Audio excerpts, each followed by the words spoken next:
In the yesteryears of centuries ago, in a small portion of this vast world of ours, there lived a people called the children of Israel. From them came certain men and women through whom God revealed himself to all mankind. One of these was Solomon, a man of wisdom.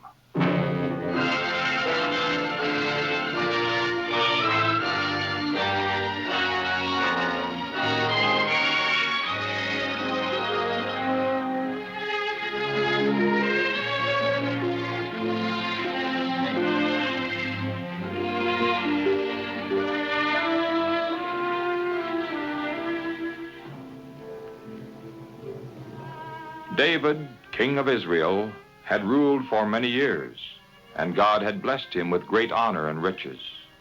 But now that he had grown old, it was time for someone else to take over the throne.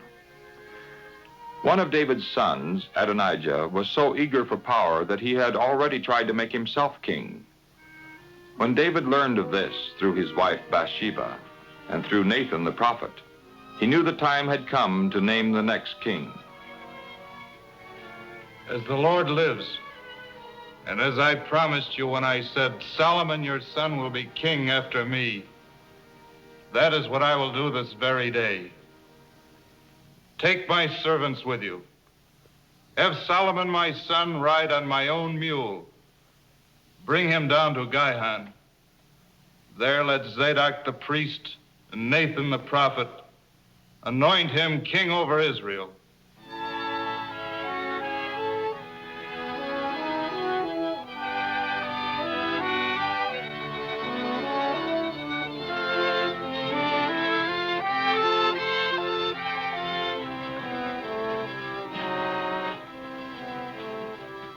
And so Solomon, David's younger son, was anointed king of all Israel.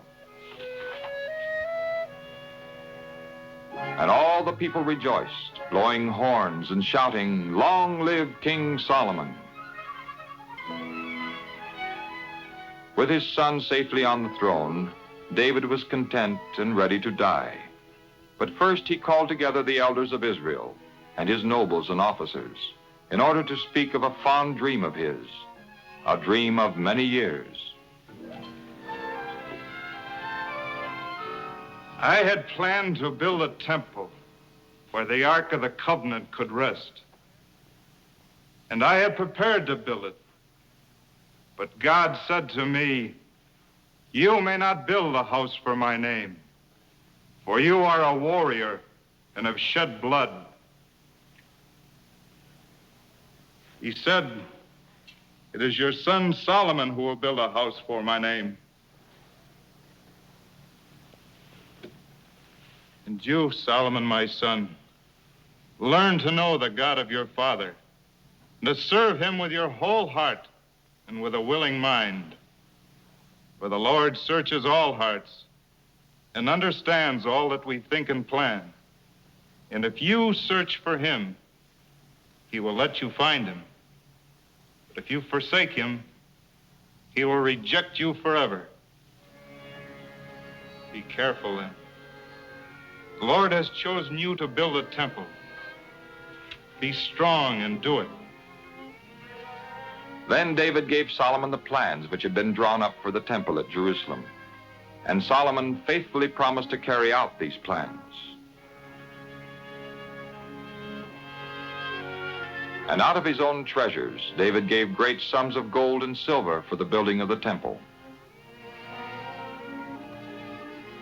Following his example, the people also gave gifts for the temple.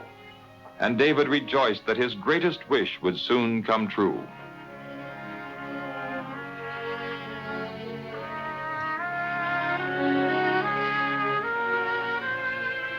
Lord, give my son Solomon a loyal heart, so that he will live according to your word and will build a temple for which I have made preparations.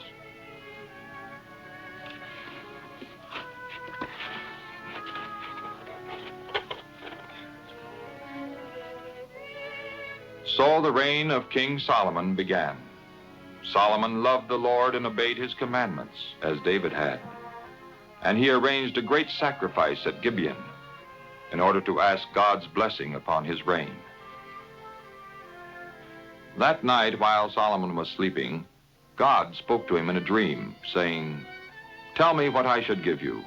Instead of asking for great honors, riches, and power, Solomon begged the Lord, "Lord, you made me king in place of my father, even though I'm still very young. Who can rule over this great nation without your help? Give me, therefore, wisdom and understanding to rule over your people, that I may know the difference between good and evil."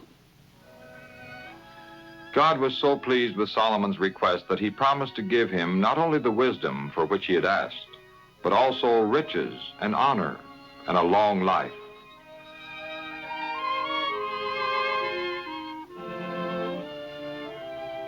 True to his word, God blessed Solomon with wisdom. A test of that wisdom soon came when two women appeared before the king. Both women lived in the same house, and each had had a son. But one son had died during the night, and now both mothers claimed the child who was still living. It was a puzzling problem, but Solomon knew at once what to do.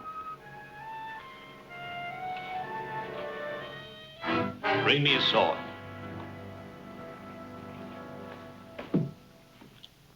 Divide the living child in two, giving half to the one and half to the other.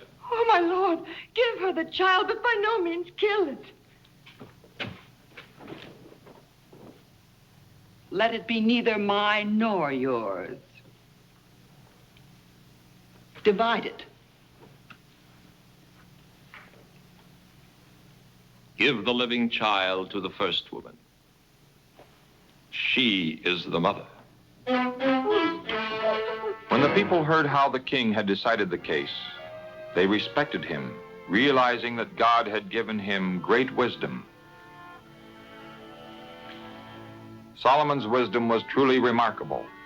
Wiser than all other people of his day, he spoke many proverbs, words of eternal wisdom which came from God and have continued down to this present time. Wisdom is the principal thing. Therefore, get wisdom. And with all you're getting, get understanding. The fear of the Lord is the beginning of wisdom.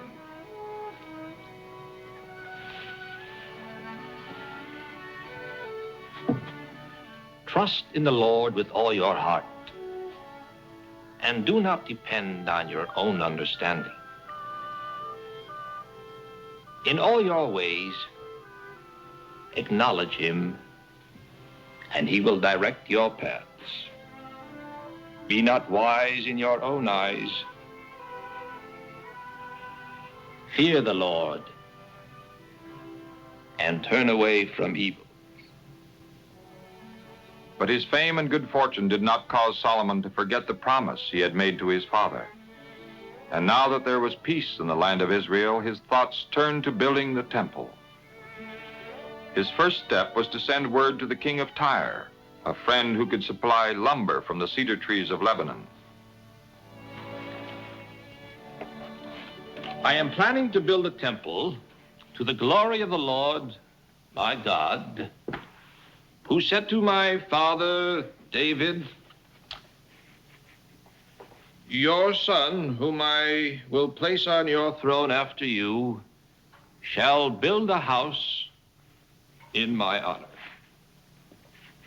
Now then, order your men to cut down cedars of Lebanon for me, and my servants will help, and I will pay you for your service. Solomon was confident that Hiram, king of Tyre, who had been his father's friend, would grant his request, and that the building of the temple would soon begin.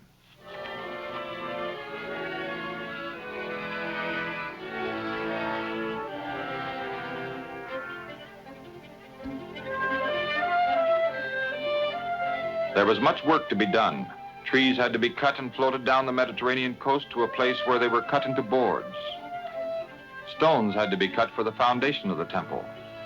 Solomon ordered that all stones must be cut to size before they were brought to Jerusalem. For 7 years, the work went on, and Solomon himself directed the building of the temple to make sure that everything would be as his father had planned it, even to the carvings on the walls of the temple, and the vessels of gold to be used in the temple. When everything was finished, the Ark of the Covenant was brought into the temple, with King Solomon and the people going before it. Priests and the Levites followed, and all the people sang praises to God because the great temple was at last completed. After the Ark of the Covenant had been put in its place inside the temple, the glory of the Lord as a cloud filled the temple, and Solomon, standing before all the people, dedicated the temple with a solemn prayer. O Lord God of Israel, there is no God like you in heaven above or on the earth below. You are keeping your covenant and showing mercy to your servants who walk before you with all their heart. But can we be certain that God will dwell on the earth? Yes, the heavens of heavens cannot hold you. How much less this temple which I have built? Solomon was stating a great truth, that God's presence filled all things, for God is everywhere. Nevertheless, Solomon asked God to make the temple his dwelling place, and to hear the prayer of everyone who would pray there for forgiveness. And when Solomon had ended his prayer, he spoke to the people. Blessed be the Lord who has given rest to his people Israel.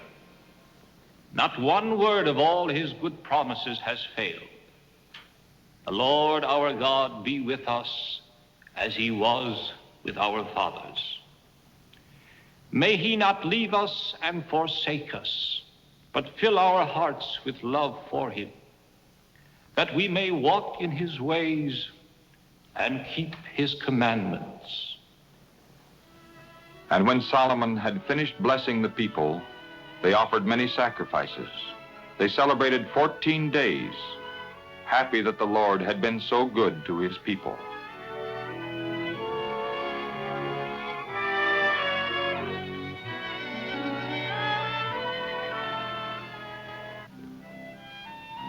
The years passed, and King Solomon's fame spread, even as far as Sheba in Arabia. The Queen of Sheba decided to find out for herself if this king of Israel was as wise as people believed him to be. And so she came 1,400 miles to visit him. When the queen arrived at Solomon's palace and saw the beautiful temple and heard the king's answers to all her questions, she was convinced that Solomon's wisdom and riches were even greater than she had heard.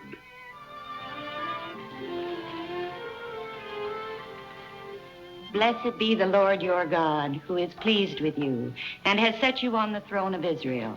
Because the Lord loved Israel, he has made you king, that you may do what is just and right. And so it was that a visitor from a far-off land saw that Solomon's great wisdom was due to the blessing of the Lord God.